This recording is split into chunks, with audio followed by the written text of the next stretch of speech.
अस्सलाम वालेकुम। जहाँ तक पहुँचे हमारा प्यार पहुँचे, पाकिस्तान से लेकर पूरी दुनिया तक पहुँचे, तमाम इंसानियत तक पहुँचे, इसी दुआ के साथ अपने प्रोग्राम का स्टार्ट कर रहे हैं। और आप देख रहे हैं आज का तड़का। आज के तड़के में जो है बहुत सारी इन्फॉर्मेशन भी है और इसके साथ बहुत ही मज़े की रेसिपी, आपकी फरमाइश के ऐन मुताबिक जो पिज़्ज़ा बनने जा रहा है, बहुत ही मज़ेदार हम आपके लिए क्रस्ट चिली पिज़्ज़ा जो है हम तैयार करने जा रहे हैं। और इसके साथ जो है पराठा, बहुत ही मज़ेदार सा पराठा जो है वो भी तैयार होगा। और न्यू पोटैटो सैलड जो है वो भी तैयार होगा। जब मौसम चेंज होता है और मौसम होता है आलूओं का, जब छोटे आलू आते हैं तो उसका जो ये सैलड बनता है बहुत ही आउट क्लास बनता है। लेकिन अगर मौसम ना भी हो तो आप अपने जो नॉर्मल आलू हैं उनसे भी इस सैलड को तैयार कर सकते हैं। बहुत ही मज़ेदार, गौर से देखें पूरा प्रोग्राम ताकि आप चीज़ के बारे में बहुत सारे सवालात आते हैं मेरे पास, और इसके साथ पिज़्ज़े के बारे में, इसकी टॉपिंग और डो के बारे में। तो इंशाल्लाह मैं कोशिश करूँगा कि आपके सामने तमाम चीज़ें आपको बताई जाएँ किस तरह से ये बनता है। और इसके अलावा जो इन्फॉर्मेशन होती है वो भी आप लिख कर रख लिया करें ताकि ये कि बेतहाशा काम आने वाली है। चीज़ें जो है वो समझ समझ कर इस्तेमाल करें, ख़ुद भी खाएं, बच्चों को भी खिलाएं।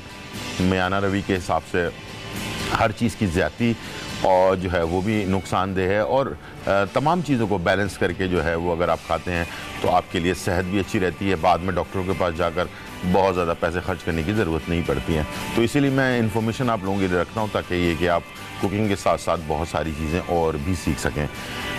यहाँ हमारे पास आज कैबेज मौजूद है, और कैबेज जिसको हम बंद गोभी भी कहते हैं, इस तरह की चीज़ जो है वो किस तरह से काम आ सकती है। और इसके लिए कैबेज डाइट, एक डाइट में बहुत सारे तरीके की डाइट होती हैं। तो अगर आप कैबेज डाइट पर जाते हैं तो आपको कैबेज इस्तेमाल करना होता है तमाम चीज़ों के अंदर जिसमें सैलड तो है ही, इसके अलावा इसको आप बॉइल्ड करके भी इस्तेमाल कर सकते हैं, इसे आप सूप के तौर पर भी इस्तेमाल कर सकते हैं, और इसमें कुछ चिकन वगैरह शामिल करके इसको हाई फ्लेम पर सौते, यानी कि जिसको कहते हैं हम फ्राई टाइप की चीज़ जो है ना वो बनाकर इस्तेमाल कर सकते हैं।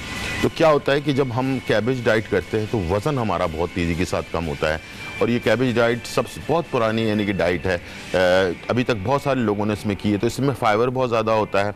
ये आपके जिस्म के अंदर से जो फाजिल मादा है उसको डिटॉक्स करता है, यानी कि आपके जिस्म की सफाई करता है। और बहुत बहुत महंगी दवाइयों से बेहतर है कि आप कैबेज का इस्तेमाल अपने खानों में बढ़ा दें। फ़र्ज़ करें कि आप रोटी और चावल खा ही रहे हैं लेकिन आप चाहते हैं कि हमारी जिस्म की सफाई भी रहे और वज़न भी कम हो, तो आप कैबेज का इस्तेमाल सैलड के तौर पर, आपने शुरू में जो है सैलड खूब सारा कैबेज का सैलड बनाया, उसको आप इस्तेमाल किया। लेकिन याद रखिएगा अक्सर हमारे यहाँ क्या होता है, सैलड का मतलब जो हो जाता है वो उसमें क्रीम और बहुत ही हैवी चीज़ें डाल दी जाती हैं, तो उससे फिर कोई फ़ायदा नहीं होगा। सैलड बनाने का तरीका, आसान तरीका और हेल्दी तरीका ये है कि इसमें आप एक्स्ट्रा वर्जिन ऑलिव ऑयल 1 से 2 टेबल स्पून आपने डाला, आधा कैबेज आपने ले लिया और उसके अंदर थोड़ा सा लीमू यानी कि 1 लीमू का अर्क जो है वो छिड़का, थोड़ी सी काली मिर्च आपने इसमें डाल लिया, थोड़ा सा नमक डालकर, या नमक की जगह सोया सॉस डालें तो ज़्यादा बेहतर है। नमक डायरेक्ट जो है, सोडियम जो है ना वो इंसान को एक तो हाई ब्लड प्रेशर की तरफ ले जाता है, दूसरा ये कि हमारे जिस्म में जो सिर्फ मोटापा सिर्फ चीनी की वजह से नहीं आता, सोडियम अगर ज़्यादा हो हमारे जिस्म के अंदर यानी कि नमक की क्वांटिटी भी ज़्यादा हो तो उससे भी वज़न बढ़ता है। और सूजन वाला वज़न जो होता है ना, जैसे जिस्म फूला फूला सा रहता है, ताकत जिस्म में नहीं रहती लेकिन जिस्म फूल जाता है, वो वाले जो मोटापा है वो ज़्यादातर सोडियम की वजह से आता है। जो नमक ज़्यादा इस्तेमाल करते हैं लोग, उनमें ये चीज़ जो है होना शुरू हो जाती है। तो याद रखिए डाइट में सिर्फ चीनी छोड़ने से नहीं होगा, बल्कि आपको नमक और वाइट चीज़ें जो चीज़ें होती हैं, जैसे कि नमक वाइट है और वाइट वाला नमक छोड़ दें, इसकी जगह पिंक सॉल्ट इस्तेमाल करना शुरू कर दें। चीनी में आपको शुगर नहीं है तब भी जो सफ़ेद चीनी है उससे बेहतर है कि आप ब्राउन शुगर इस्तेमाल करें। और इसके साथ साथ आपने देखा होगा पहले ज़माने में सफ़ेद चीनी कम होती थी, इसलिए कि सफ़ेद चीनी में कुछ केमिकल इस्तेमाल किए जाते हैं जो हमारी सेहत के लिए बहुत ही मुज़िर हैं। तो वो सफ़ेद चीनी से बेहतर है कि आप ब्राउन शुगर इस्तेमाल करें अपने खानों में। और साथ में मैदे की जगह पर अक्सर लोग मैदे की पराठा या रोटी बनाकर खाते हैं, उससे बेहतर है कि आप जो है चक्की का आटा इस्तेमाल करें, यानी कि हर वाइट चीज़ जो है वो हमारे सेहत के लिए बहुत ही ज़्यादा ख़तरनाक है। और चावल जो है अगर आप इस्तेमाल करते हैं वाइट वाले चावल की बजाय ब्राउन राइस अगर आप इस्तेमाल करते हैं तो आप खुद देखिएगा कि आप खाने पीने में आपको भूखे रहने की ज़रूरत नहीं पड़ेगी, लेकिन ये वाइट से आप ब्राउन की तरफ आएंगे तो आपकी सेहत बहुत अच्छी हो जाएगी और साथ में कि आपका वज़न भी कम होना शुरू हो जाएगा। ज़रूरी नहीं कि बुढ़ापे में आकर या कोई बीमारी आपको लग जाए उसके बाद फिर आप एहतियात करना शुरू करें, बिल्कुल नहीं। जब आपको समझ आ जाती है, आप यंग हैं बिल्कुल, लेकिन उस वक्त से ही आप अपनी सेहत का ख्याल रखेंगे तो बहुत सारी बीमारियाँ, मोटापा और हार्ट डिजीज़ और इसके अलावा ब्लड प्रेशर, शुगर, इस टाइप की बहुत सारी चीज़ें जो हैं वो आपसे दूर भाग जाएंगी।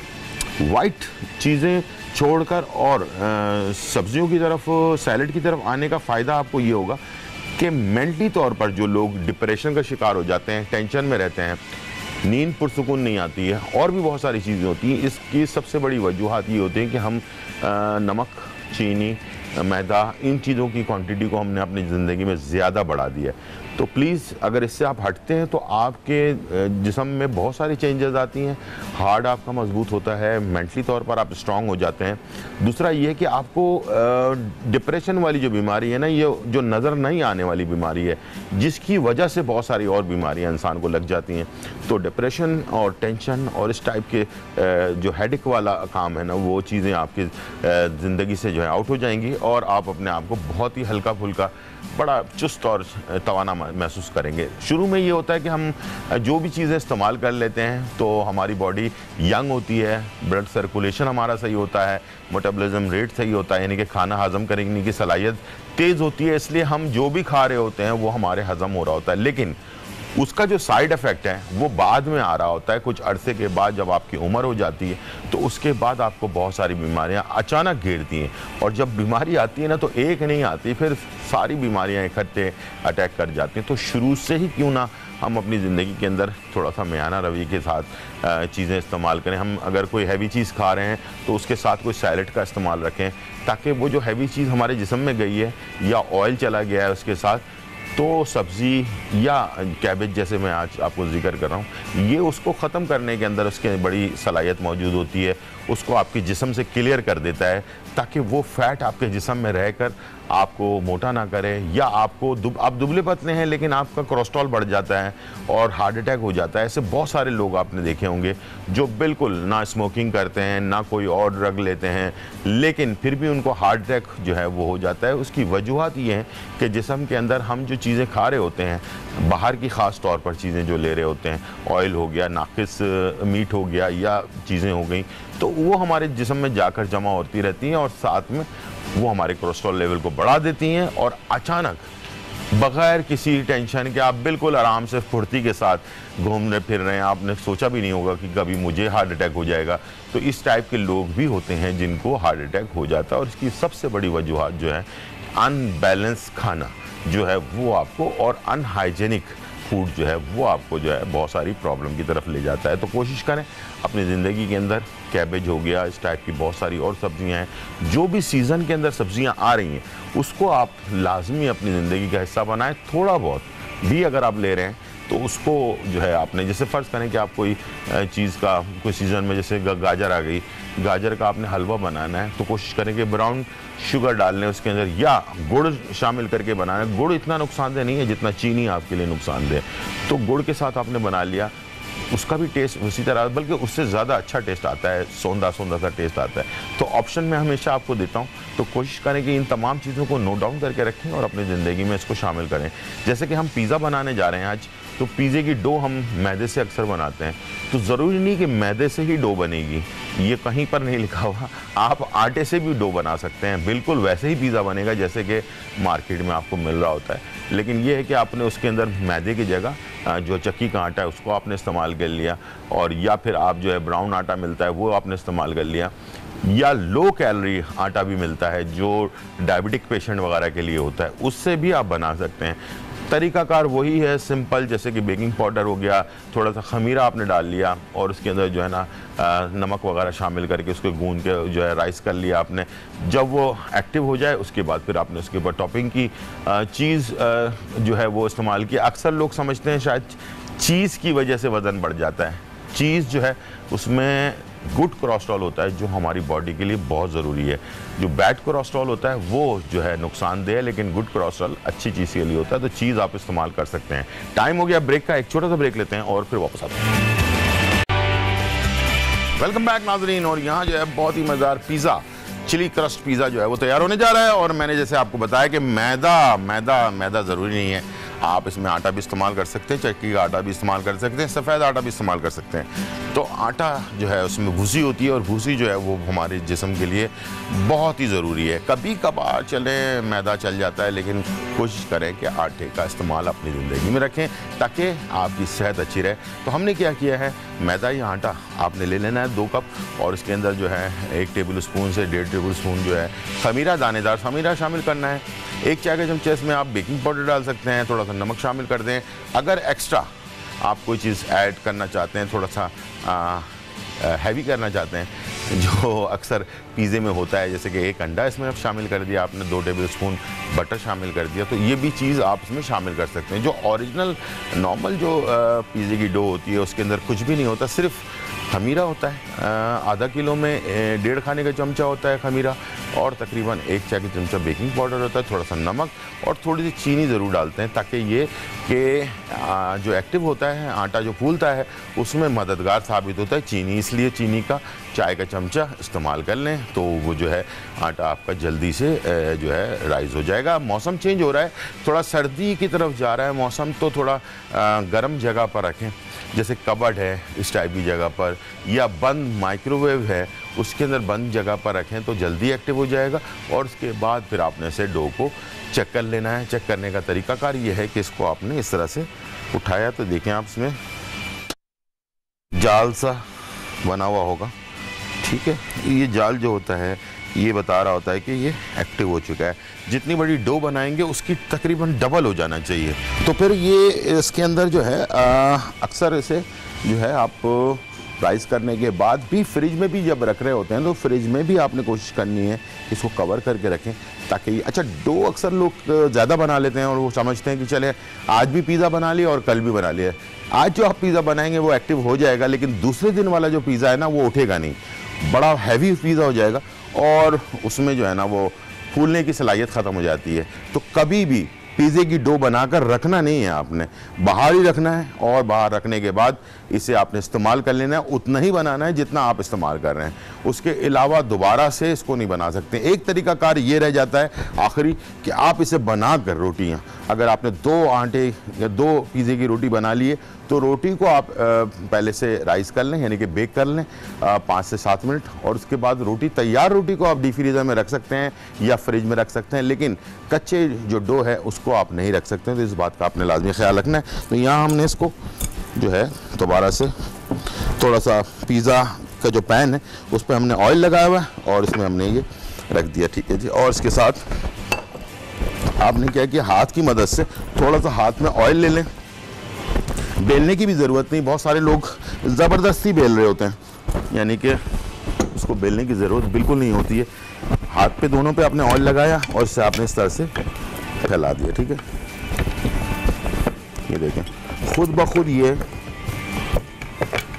फैल भी जाएगा। अब क्या होगा कि आप बेलन से जब बेल रहे होते हैं, जिनको प्रैक्टिस है वो तो ठीक है, जिनको नहीं है तो क्या होगा कि ये आप बेलते जाएंगे और ये ज़मीन पे भी चिपकेगा, जगह भी ख़राब करेगा और भी बहुत सारी प्रॉब्लम क्रिएट करता है, ठीक है। तो बेहतरीन तरीका ये है कि इसे आप हाथ की मदद से इस तरह से यकसा हाथ से आप जब पुश कर रहे होंगे आपको पता चल रहा होगा कि किस जगह ज़्यादा है और किस जगह कम है, ठीक है। ये देखें इस तरह से आपने पूरे रोटी को बेल दिया, ठीक है जी। अब इसके बाद आप इसे कवर करके छोड़ दें तकरीबन आधे घंटे के लिए। उसके बाद इस पर टॉपिंग करें और इसे आप बेक होने के लिए रखें तो बहुत ही खूबसूरत हल्का फुल्का खूबसूरत सा फूला हुआ पिज़्ज़ा जो है वो तैयार हो जाएगा। लेकिन हमारे पास टाइम कम है तो हम स्टार्ट करने जा रहे हैं। तो हमने ले लिया हॉट चिली सॉस, थोड़ा हम इसमें पिज़्ज़ा सॉस इस्तेमाल नहीं कर रहे हैं बल्कि हॉट चिली सॉस इस्तेमाल कर रहे हैं, ठीक है जी। इसलिए कि कोई ज़रूरी नहीं कि आप पिज़्ज़े में पिज़्ज़ा सॉस ही इस्तेमाल करें, आप चिली गार्लिक सॉस इस्तेमाल कर सकते हैं, हॉट चिली सॉस इस्तेमाल कर सकते हैं, केचप इस्तेमाल कर सकते हैं, जो आपके पास है मौजूद वही इस्तेमाल करें। ठीक है जी। इसके बाद आपने इसके ऊपर फ्राई की हुई प्याज, ठीक है, ये देखें, एक तो होती है कच्ची, आप कभी फ्राई की हुई प्याज जो है वो यूज़ करके देखें, पिज़्ज़े का फ्लेवर बिल्कुल ही डिफरेंट आएगा। ठीक है जी, ये हमने डाल दिया। अच्छा, उसके बाद हेलिपिनो हमारे पास मौजूद है, वो हम इस्तेमाल करेंगे इसमें, जो सिरके वाली मिर्चें होती हैं। ऐसे फैलाएं कि ये हर बाइट में आपके आ जाए। और उसके बाद हमने इसमें सॉसेजेस, या फिर आप इसकी जगह पर चिकन को बॉईल करके भी इस्तेमाल कर सकते हैं। ठीक है जी, इस तरह से पूरे पिज़्ज़े पे आपने इसको फैला दिया।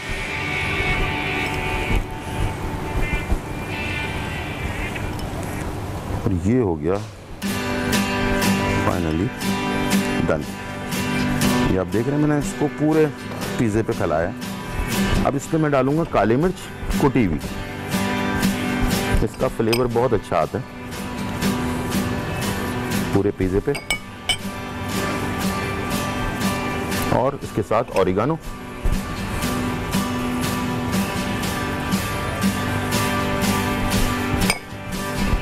ठीक है जी। और उसके बाद चीज़,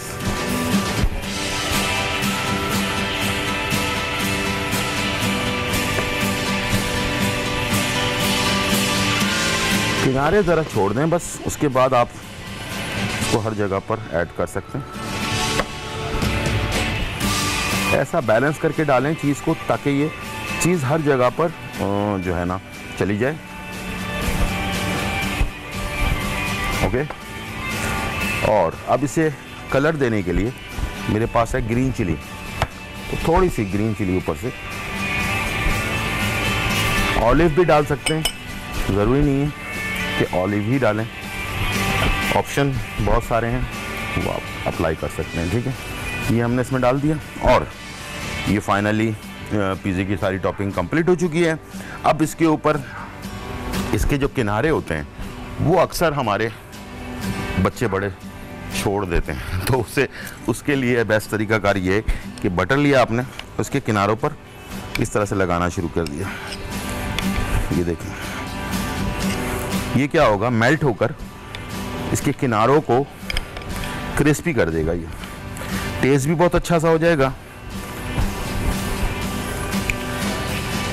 देखिए, आप थोड़ी थोड़ी जगह छोड़ छोड़ के मैं लगा रहा हूँ, ताकि ये जब मेल्ट हो तो ये पूरे पिज़्ज़े के नीचे जो है इसके किनारों पर चला जाए, और किनारे जो हैं वो हमारे क्रंची क्रिस्पी, जैसे कि रेस्टोरेंट में मिलता है पिज़्ज़ा, उस तरह का हो जाए।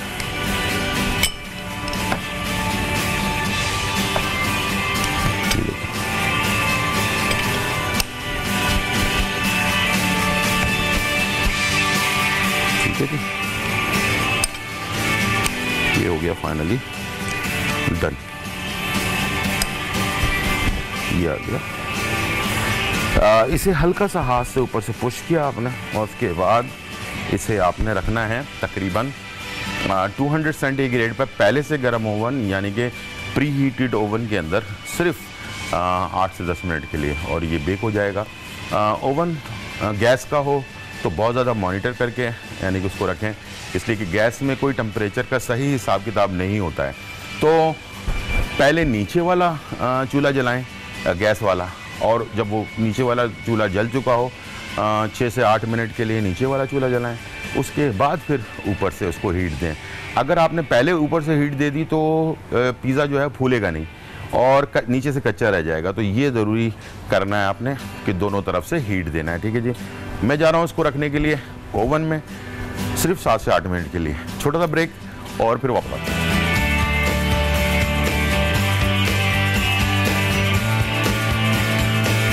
Cross chilli cheese pizza.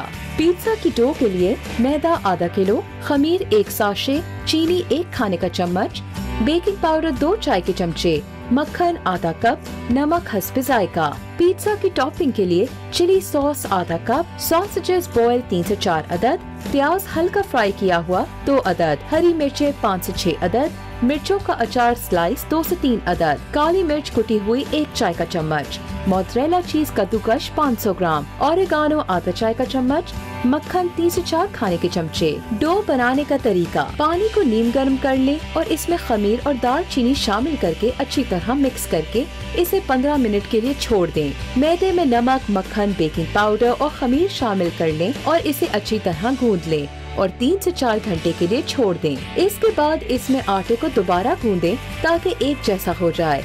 फिर इसकी रोटी बेलें। डो तैयार है। क्रस्ट बनाने का तरीका, पिज्जा ट्रे में मक्खन लगाएं और पिज्जा की रोटी को इस पर बिछा दें। रोटी को पिज्जा ट्रे से बड़ा बेलें। मोज़रेला चीज को क्रश कर लें और इसमें हरी मिर्चों को चॉप करके शामिल कर लें और पिज्जा के किनारों पर रखें और बड़े हुए हिस्से को काट लें। किनारों को मोड़ लें ताकि चीज कवर हो जाए। क्रस्ट तैयार है। टॉपिंग के लिए अब क्रस्ट पर मक्खन लगाएं, काली मिर्च ओरिगानो छिड़कें। अब पिज्जा की रोटी पर चिली सॉस डालें और फिर इस पर प्याज को ऑयल में हल्का सा फ्राई करके और मोज़रेला चीज कद्दूकश करके डालें। फिर इस पर मिर्चों का अचार डालें और ऊपर से मोज़रेला चीज डालें। फिर इस पर सॉसेजेस डालें और ऊपर से मोज़रेला चीज डालें और पहले से गर्म ओवन में 200 सेंटीग्रेड पर बेक कर लें।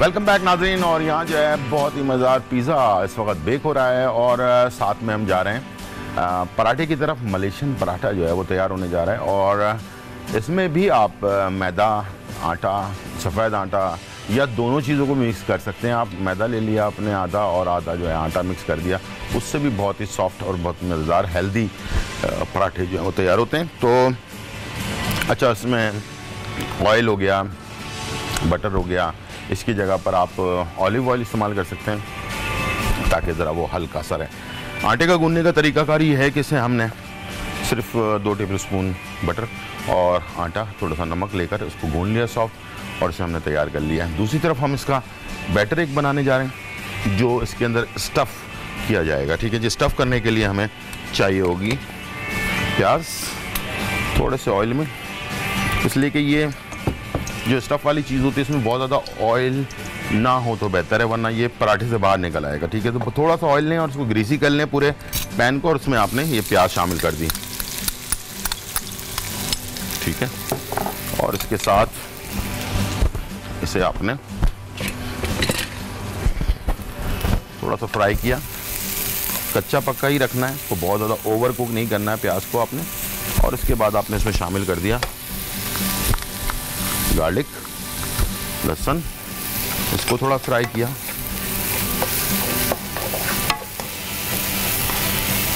जब आपको प्याज की और गार्लिक की खुशबू जो है ना वो आने लग जाए, उसके बाद फिर आपने इसमें सॉफ्ट हो जाइए, उसके बाद आपने इसमें अंडे शामिल कर देने हैं। ठीक है। 4 अंडे हमने ले लिए, इसको डाल दिया और इसके साथ हमने ले ली थोड़ी सी लाल मिर्च या पेपरिका,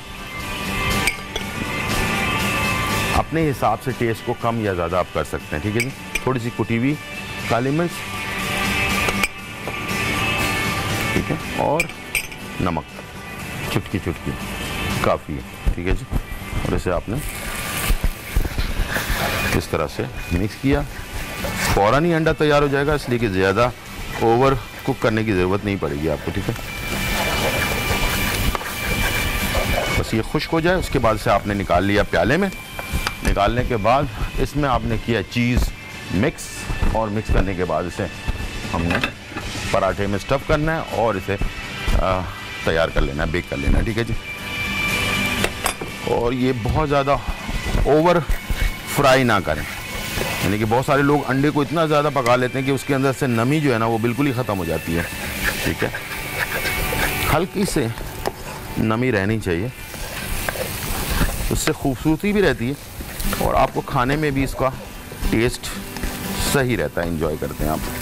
ठीक है। ये देखें, ये अंडा खुश्क भी हो गया और पक भी गया।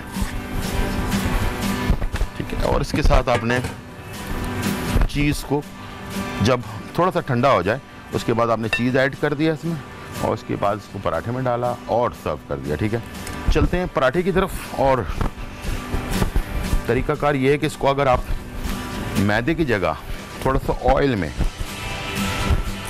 बनाते हैं तो ये ज़्यादा अच्छा पराठा तैयार होता है। ठीक है, जिस जगह पे आपने बेलना है उसे थोड़ा सा ऑयल लगा दिया इसके ऊपर आपने, और इस तरह से पराठे का जो पेड़ा है वो आपने तैयार किया,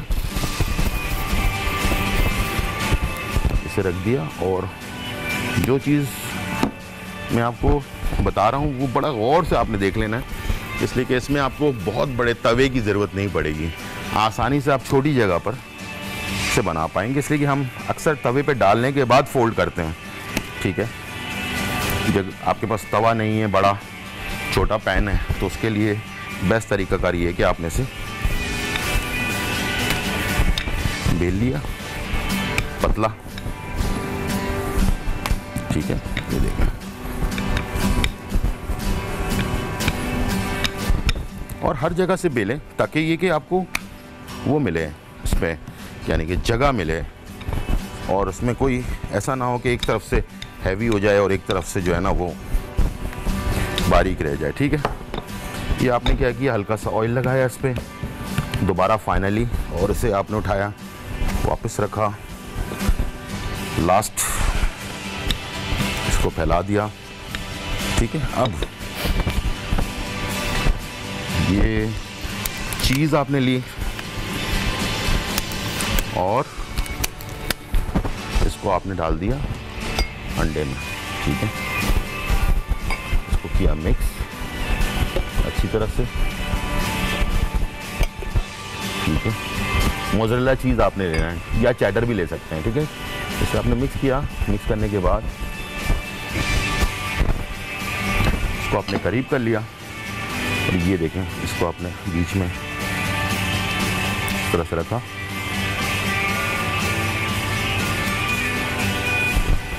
कम ज़्यादा आप कर सकते हैं। ठीक है, और हाथ को क्लियर किया आपने। अब इस पराठे को इस तरह से हाथ से पुश करना ज़रूरी है, इसलिए कि इसमें जो हवा है ना वो निकल जाए। ठीक है, उसके बाद फिर आपने ये बंद किया और इसको बंद किया आपने दोनों तरफ से। ठीक है, और इसको डायरेक्टली उठाया आपने और जिधर से बंद किया उसको पहले नीचे की तरफ रखेंगे। ठीक है, ताकि ये जो फोल्डिंग की हुई हमने वो पुश हो जाए इसके नीचे। ठीक है, और हल्का सा आपने जब थोड़ा सा टाइम गुजर गया उसके बाद हल्का सा ऑयल डाला और इसे दोनों अतराफ से तैयार करना है। हल्का सा पुश भी कर दें ताकि कोई अगर एयर है इसमें तो निकल जाए। ठीक है जी, और थोड़ा सा फ़ौरन, यानी कि नीचे से बहुत ज़्यादा पकाना नहीं है इसे आपने, बस थोड़ा सा पक गया उसके बाद आपने इस तरह से पुश करके निकाल लिया। ठीक है जी, यहाँ जब तक ये बन रहा है हम चलकर देखते हैं कि पिज़्ज़े की क्या पोजीशन है। ओह ज़बरदस्त कलर आ चुका है, बस एक आध मिनट में मैं इसे डिश आउट करके दिखाऊंगा आपको कि किस तरह का पिज़्ज़ा जो है वो तैयार हुआ है। और पराठे को जब एक बना लें दूसरे को ना बनाएं, पहले वाले पराठे को अच्छी तरह सेक लें, इसलिए कि उसमें आप जल्दबाजी में क्या होता है कि जल जाता है और जलने के बाद पराठा टेस्टी नहीं रहता। तो इसको आप आराम से सेका आपने, दूसरी तरफ चेंज किया। ठीक है, दोनों अतराफ से धीमी आंच पर, हैवी आंच नहीं होनी चाहिए, धीमी आंच पर पकाएं ताकि पराठा पक भी जाए, कच्चा भी ना रहे और अंदर तक जो है इसमें हीट चली जाए। उसको जैसे सैंडविच काटते हैं उस तरह से इसको काट कर आप सर्व कर सकते हैं। बहुत ही मज़ेदार डिश होती है और इंशाल्लाह मुझे उम्मीद है कि जब आप बनाएंगे इसको आपको अंदाज़ा होगा कि किस तरह की खुशबू और इसकी ताज़गी जो है वो आप इसका एंजॉय करेंगे। साथ में सैलड भी बनाएंगे ताकि पूरा मेन्यू हमारा तैयार हो जाए। पार्टी मेन्यू है, इंशाल्लाह मुझे उम्मीद है कि घर पे जैसे कोई दावत वगैरह होती है उसमें आप इसको बनाकर पिज़्ज़े को भी और साथ में इसके सर्व कर सकते हैं पराठे को।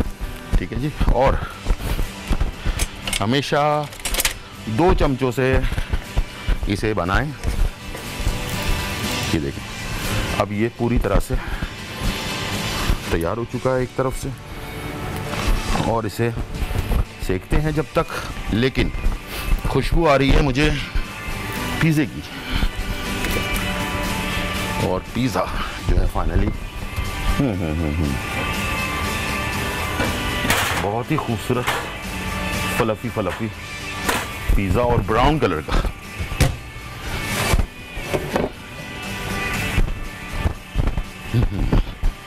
गर्मा गर्म पिज़्ज़ा। इसकी आप देख सकते हैं साइडों में अभी भी वो जो बटर मैंने डाला है ना, उसका बबल वो निकल रहा है। ठीक है जी, तो ये जो है ना, इसका कलर, इसकी खूबसूरती, सब कुछ दिमाग में आपने बिठा लेना है, ताकि आप इसे आराम से घर पर इसी तरह से बनाएं जैसे कि हमने आपके सामने तैयार किया है। टाइम हो गया ब्रेक का, पराठा हो रहा है तैयार, इसे डिश आउट करेंगे और बनाएंगे सैलेड। छोटा सा ब्रेक, फिर वापस आते हैं।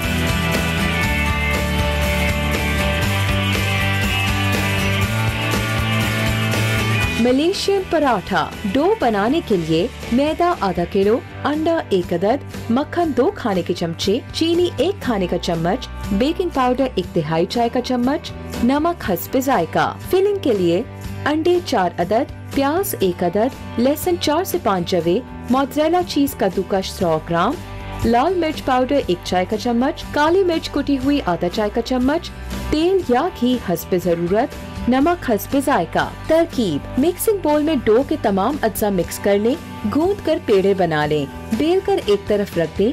मिक्सिंग बोल में फिलिंग के तमाम अज्जा को मिक्स कर लें। बेली हुई रोटी के दरमियान में रखकर किनारों पर अंडा लगाएं और लिफाफे की तरह बंद कर लें। अंडे से ब्रशिंग करके सेक लें। तैयार हो जाए तो उतार कर सर्व करें।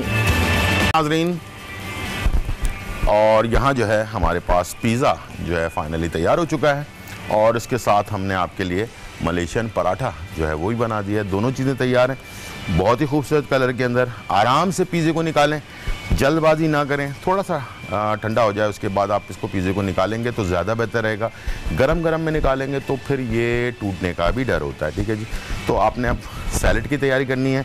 मेरे पास आलू जो है बॉयल्ड है, थोड़े सख्त बॉयल्ड किए हुए, लेकिन पके हुए होने चाहिए पूरे प्रॉपर तरीके से। ठीक है जी, प्रॉपर तरीके से पके हुए आलू, उसको आपने फ्राई करने के लिए डाल देना है। ठीक है जी, और अब हम इसका जो सॉस है या ड्रेसिंग है वो हम तैयार करने जा रहे हैं, और उसके लिए आपको क्या क्या चीज़ें चाहिए होंगी। बहुत ही अच्छी मज़ेदार चीज़ें हैं जो आपको एक अच्छा सा टेस्ट भी देंगी। ठीक है जी, इसे आप सारी चीज़ों को मिक्स भी कर सकते हैं, या जो सॉस है उसका बेड जो है वो बना दें, उसके ऊपर आलू फ्राई करके डालें, थोड़े से हरे धनिया से गार्निश करें और इसे सर्व कर दें।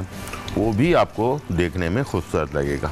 तो इस तरह से आप मुख्तलिफ़ तरीक़ों से मुख्तलिफ़ आइडियाज़ के साथ अपनी कुकिंग कर सकते हैं और मज़ेदार रेसिपीज़ जो है वो तैयार कर सकते हैं। ठीक है जी, फ्राई का मतलब ये होता है कि हल्का सा कलर आ जाए आलूओं के ऊपर। ठीक है जी, यहाँ हमने क्या करना है कि एक पैन में जो जो चीज़ें ड्रेसिंग के लिए चाहिए हैं वो हम ऐड करने जा रहे हैं। इसमें हमने थोड़ा सा लेमन जूस ले लिया, थोड़ी सी काली मिर्च, और इसके साथ नमक हस्बे ज़रूरत।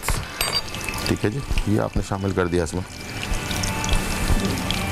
और इसके साथ हमने शामिल करना है, जितनी आपने क्रीम लेना है उतना ही दही भी लेना है। ठीक है जी, हाफ़ कप आपने क्रीम ले लिया और हाफ़ कप आपने दही का ले लिया। ठीक है जी, ये आपने इसमें ऐड किया, इसको आपने पहले मिक्स किया अच्छी तरह से, और हैंड बीटर की मदद से इसे आपने अच्छी तरह से मिक्स कर लेना, ताकि तमाम अज्जा जो है वो आपस में मिक्स हो जाएं।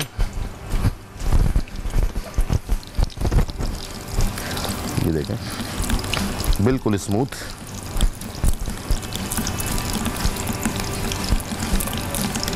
ताकि दही और क्रीम, लेमन जूस, नमक, काली मिर्च वगैरह जो है ना वो सारा कुछ इसी में अच्छी तरह से मिक्स होता है। ठीक है जी, ये हो गया मिक्स। और इसके बाद हमने जो आलू डाले हुए हैं इसे हमने कलर देना है हल्का सा।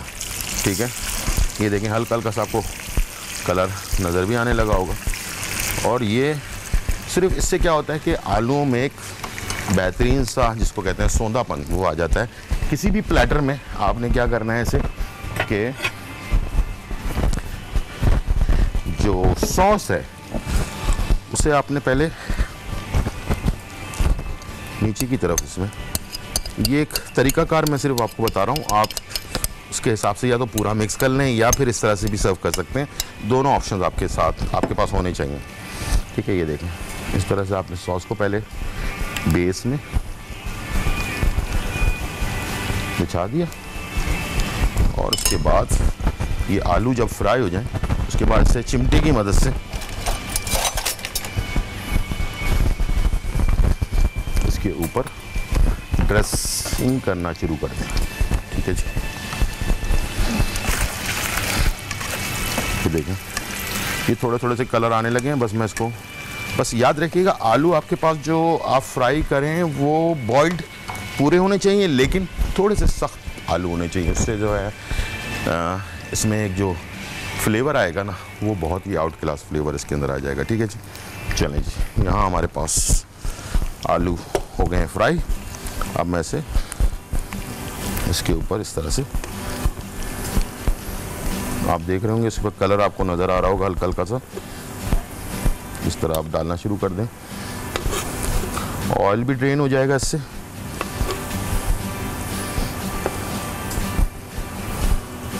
और न्यू पोटैटो के साथ, इसका नाम ही न्यू पोटैटो सैलेड है इसलिए कि जब ताज़े ताज़े आलू मार्केट में आते हैं ना तो वो बड़े मज़ेदार होते हैं। उससे जो सैलेड बनाया जाता है बहुत ही फ्लेवर उसके अंदर होता है छोटे वाले आलू में। उससे आप ज़रूर जब सीज़न में हो ये डिश ज़रूर तैयार करें उससे, ठीक है। ये हमने इसमें डाल दिया और उसके बाद इसके ऊपर से ये हमारे पास हरी मिर्ची हैं,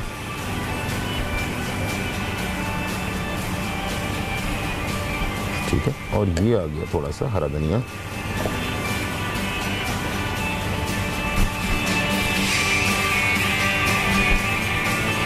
ठीक है। अब ये फाइनली हमारी डिश जो है वो फाइनल तैयार हो चुकी है। और इस तरह इसके ऊपर आप ऑप्शन में मैं आपको बता देता हूँ कि इसमें और क्या क्या चीज़ें आप ऐड कर सकते हैं। आलू के साथ आप ब्रोकली अगर आपके पास है, बहुत ही अच्छा कलर आएगा उसका। और इसके साथ जो शिमला मिर्च मुख्तलिफ़ कलर में आपको मिल जाती है, बेल पेपर, उसको भी आप शामिल कर सकते हैं हल्का सा स्टीम करके। और टमाटर को ग्रिल करके या जो पैन है उसमें हल्का सा सेक कर उस पर जब कलर आ जाए उसके ऊपर से इसको आप सजा सकते हैं। तो बेहतरीन सैलड आपको मिल जाएगा। और साथ में पिज़्ज़ा भी सर्व करें, साथ में जो है पराठे भी सर्व करें, बहुत ही ज़बरदस्त कॉम्बिनेशन जो है वो तैयार होगा। बच्चों को भी बहुत पसंद आता है। बच्चों के लिए अगर आप बनाना चाह रहे हैं ये सैलड तो इसमें हरी मिर्चें ज़रा कम कर दें, थोड़ा सा बड़ों के लिए हरी मिर्चें चाहिए होती है, बच्चे ज़रा हरी मिर्चों से परहेज़ करते हैं।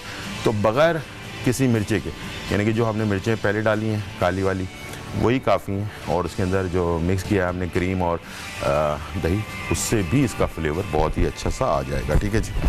चलते हैं इसको टेबल की तरफ जी नाज़रीन। तो ये रेसिपी हमारी फाइनल हो चुकी है और इसे बनाएं, इंजॉय करें। कोई भी मुश्किल हो, परेशानी हो तो हमारे साथ इसको शेयर कर सकते हैं प्रॉब्लम्स को, और साथ में जो बता सकते हैं कि इसमें क्या क्या चीज़ें जो है आपसे मुश्किल में शामिल हुई है। ठीक, टाइम हो गया ब्रेक का, एक छोटा सा ब्रेक लेते हैं और फिर वापस आते हैं। न्यू पोटैटो सैलेड अज्जा, नए आलू बॉयल आधा किलो, क्रीम 3 से 4 खाने के चमचे, दही पानी निकला हुआ आधा कप, काली मिर्च कुटी हुई आधा चाय का चम्मच, नींबू का रस 2 से 3 खाने के चमचे, हरी मिर्चें 2 से 3 अदद, हरा धनिया आधी कटी, तेल 2 से 3 खाने के चमचे, नमक हस्बे जायका। तरकीब: आलूओं को बॉईल करके तेल में हल्का फ्राई कर लें।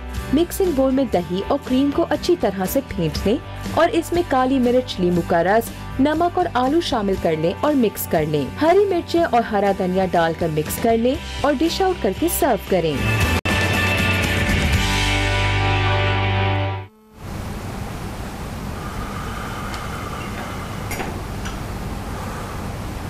वेलकम बैक नाजरीन। और यहाँ जो है हमारा पिज़्ज़ा, बहुत ही ज़बरदस्त चिली पिज़्ज़ा जो है वो हमारा तैयार हो गया, क्रस्ट पिज़्ज़ा, और इसके साथ मलेशियन पराठा हमने आपके लिए बनाया है और साथ में सैलेड जो है वो भी तैयार हो गया।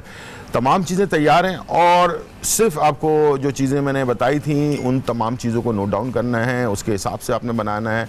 तो यही वाला कलर और इसी तरह की खूबसूरती आपके पिज़्ज़े में भी आएगी, पराठे में भी आएगी और सैलड में भी आएगी। बस प्रोग्राम को ज़रूर आप शुरू से एंड तक ज़रूर देखा करें। जो चीज़ें बताई जा रही हैं उसके अंदर क्या ख़राबी है, क्या अच्छाई है, वो आपको उसी वक्त पता चलेगा, इसलिए कि हम सारी चीज़ें आपके लाइव आपके सामने बना रहे होते हैं। तो इसमें आपने देखा है कि मैंने पिज़्ज़े की डो बनाई, आपके सामने इसको लगाई, हाथ से बेला, सामान इसके ऊपर जो डाला, साइडों पे मैंने जो इसके बटर डाला है, हर चीज़ आपके सामने की है, उसका रिज़ल्ट जो है वो भी आपके सामने, ठीक है। और साथ में पराठा भी बड़ी जगह नहीं है, तवे पे आप पलट रहे हैं, बहुत मसले मसाले होते हैं, तो मैंने आज आसान कर दिया ताकि आप आसानी के साथ इसे नीचे जो है टेबल पर भी बनाकर इसको फ्राई कर सकते हैं। साथ में मैंने पोटैटो जो सैलेड है वो भी जो है ना आपके सामने तैयार किया है, सॉस कैसे बनाना है, इसके ऊपर गार्निशिंग कैसे करनी है, ये सारी चीज़ें इंशाल्लाह मुझे उम्मीद है कि आप फॉलो करेंगे तो बहुत अच्छे रिज़ल्ट आपको जो है मिलेगा। और अगर कोई चीज़ मिस हो गई तो रात को 1 बजे हमारा प्रोग्राम रिपीट होता है, जैसे आज रात 1 बजे रिपीट होगा, कल सुबह 10 बजे रिपीट होगा, तो मिस मत कीजिएगा। अगर कोई चीज़ मिस हो गई है तो वहाँ से आप देख सकते हैं। फेसबुक पर भी जो हमारे पुराने शोज़ हैं, जो पुरानी रेसिपीज़ हैं, वो सारी अपलोड हुई हैं, वहाँ से आप ले सकते हैं। यूट्यूब से आप जो है हमारा चैनल है उस पर से ले सकते हैं। साथ में हमारे पास जो है यहाँ कैबेज के बारे में जो इन्फॉर्मेशन आपको मैंने दी थी, खूब खाएँ सब्जियाँ और अपनी सेहत को अच्छा रखें, गोश्त भी खाएँ, सब कुछ खाएँ, लेकिन सारी चीज़ें मियाना रवि के साथ खाएं तो इंशाल्लाह आपकी सेहत अच्छी रहेगी। इजाज़त चाहते हैं, ज़िंदगी रही तो फिर मुलाकात होगी, जब तक के लिए अल्लाह हाफ़िज़, बाय बाय एंड चाओ।